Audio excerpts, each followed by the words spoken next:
In this lesson, we're going to explore some interesting and unusual reactions of group 7 of the periodic table, the halogens.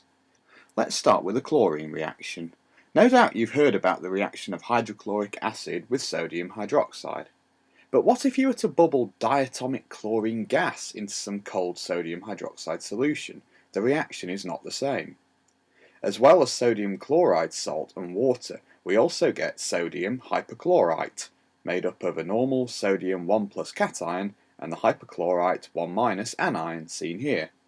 This reaction is very popular in industry because the resulting mixture of the three products works perfectly as a bleach, and once it's been diluted to a 3 to 8% aqueous solution, that's exactly what it's sold as: household bleach for cleaning, stain removal from fabrics and sterilizing. Here's something you might not have considered before: different halogens can react with each other.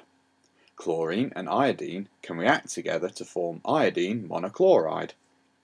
Here's the thing though, iodine monochloride is a brown liquid and vapour which looks very similar to diatomic bromine. Not only that, their molar masses are almost identical. So how could we tell whether we have iodine monochloride or bromine in our test tube? We can drop in a strip of tin metal. With iodine monochloride, the more reactive chlorine forms the liquid tin tetrachloride, while the displaced iodine atoms pair up to become diatomic purple iodine vapour.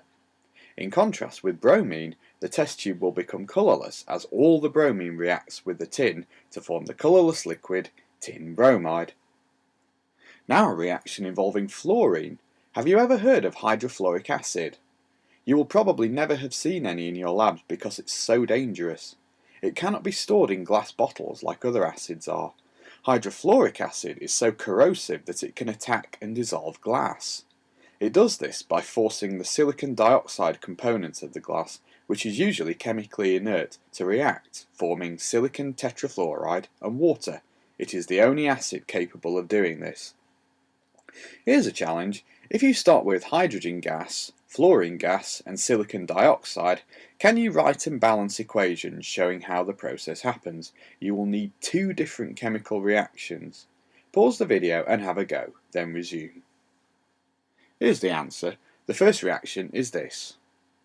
Because of the reactivity of fluorine, the reaction has to be carried out in the dark and at low temperature, otherwise you risk causing an explosion.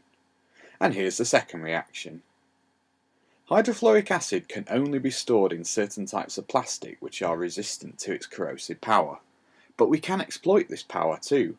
Hydrofluoric acid is used industrially to create patterns on glass, a technique called etching. Finally, you may know that iodine can be used to test for the presence of starch, but what's the chemistry behind this? Starch is a very large polymer of sugar molecules, a polysaccharide. It is how plants store their glucose before they respire it to provide their energy.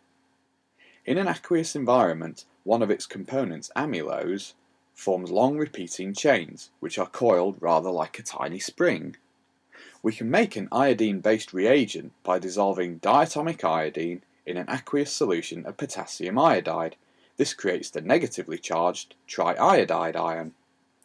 Now it just so happens that these triiodide ions are the perfect size to fit in the middle of the starch spring. So in they go, and the chemical interaction between the triiodide and the starch causes the very intense dark blue-black colour you'll see if you add a drop of iodine to a potato or piece of bread. We use this reaction to detect fake banknotes by using detector pens with an iodine-containing ink. The paper used to print official banknotes is starch-free, but most common types of paper contain starch, and the ink will show up blue.